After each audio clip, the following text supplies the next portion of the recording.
Ah bah bonsoir tout le monde. Avant le Classico, le vrai de vrai, ce soir, à Bernabéu entre le Real et le Barça. Bon, pas photo, je vous prédis une victoire du Barça. Comme d'habitude, au plus ça s'est vu, ils ont gagné 3-0 en Coupe du Roi là-bas. Bon, mais avant, on va passer à Paris. Et à cette victoire bien difficile, à Caen, face au 19e de Ligue 1. Alors on nous annonçait un match hyper déséquilibré, entre d'un côté un PSG, large leader du championnat, qui a marqué je ne sais même plus combien de buts depuis le début de la saison, et de l'autre côté des Canets qui n'ont toujours pas gagné un match en 2019 et qui n'ont marqué que 2 buts en Ligue 1 depuis le début de l'année.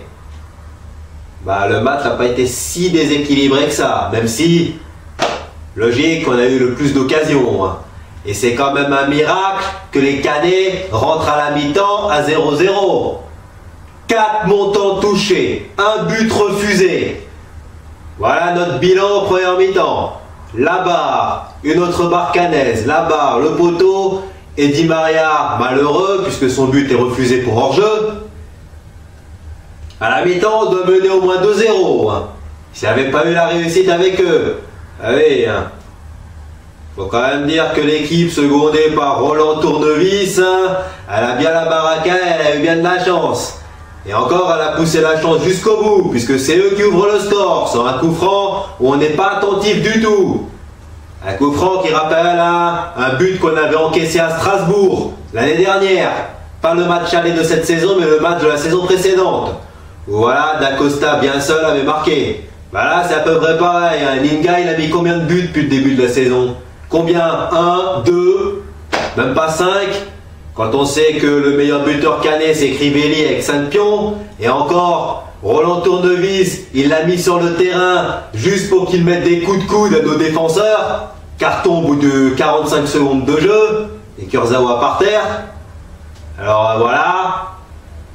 Mais heureusement pour nous, on a l'arme fatale. Celui qui est capable de nous faire la diff à n'importe quel moment, surtout quand le Ney et quand le Matador sont pas là. Son nom, Kylian. Son prénom, Mbappé. Mais c'est l'inverse. Voilà, et qui porte le numéro 7. Il a encore joué les euros cet après-midi. Tout d'abord sur penalty, puisque 3 minutes, on prend 3 minutes après le but canet.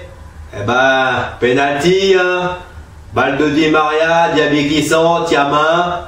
Et Kylian qui prend son bas contre-pied. Et puis le but victorieux à 3 minutes de la fin. Il y a un centre de Kurzawa que tout le monde laisse filer. Déjà Mbappé rate la tête. Meunier au deuxième poteau qui enchaîne la volée. C'est sauvé sur la ligne. Mais Mbappé reste par là et pousse au fond. Voilà, victoire 2-1. Logique au but des occasions. On a quand même tiré plus de 20 fois au but. Contre seulement 4 fois pour les Canets. On connaît le résultat à l'arrivée. Déjà, à mon avis, au vu du match, on avait également la tête à Manchester, parce que c'est quand même mardi. Ça va arriver très vite, en espérant qu'Eddie le jouera ce match, parce qu'on l'attendait pour cet après-midi, finalement il était forfait. Alors, ok, il pourra peut-être ne pas être titulaire en Ligue des Champions, mais au moins être sur le banc et rentrer pour le dernier quart d'heure ou les 20 dernières minutes. Ça dépendra de la physionomie du match. Mais cet après-midi, on joue avec une équipe quelque peu remaniée. Kipembe, Verratti, Bernat, Draxler sur le banc.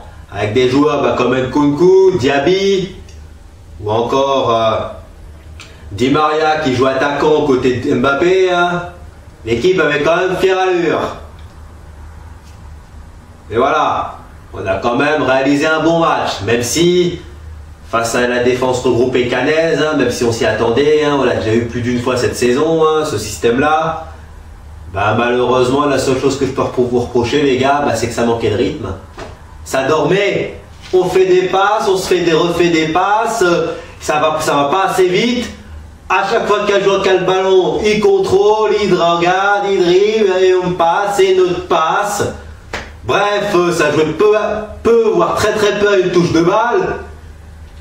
Alors, les initiatives individuelles, j'en parle même pas. Alors, il y a eu quand même les fulgurances de Kylian, les frappes de Paredes et j'en passe. De l'autre côté, quand ils ont été dangereux que sur coup de pied arrêté. D'ailleurs, comme ça qu'ils ont marqué le but. Et puis, défense et tout, et puis s'en va. Sinon, même si ça manquait de rythme, c'était un peu le match lambda de Ligue 1, quoi. Que dire? Heureusement que mardi en Ligue des Champions, on aura une toute autre opposition. Parce que Manchester, ils auront beau avoir leurs absents, ils ont gagné cet après-midi contre Southampton.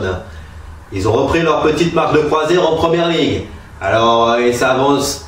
Je peux vous assurer que les Mancuniens, ils vont pas s'avancer en victime expiatoire au parc. Ils ont 2 buts à remonter. Il va falloir être sérieux, les mecs.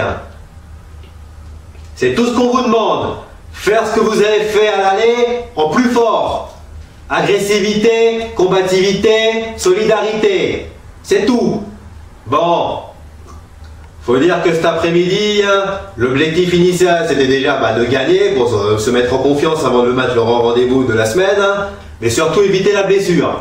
Parce qu'on le sait, Cavani qui se pète contre Bordeaux avant le match aller à Old Trafford.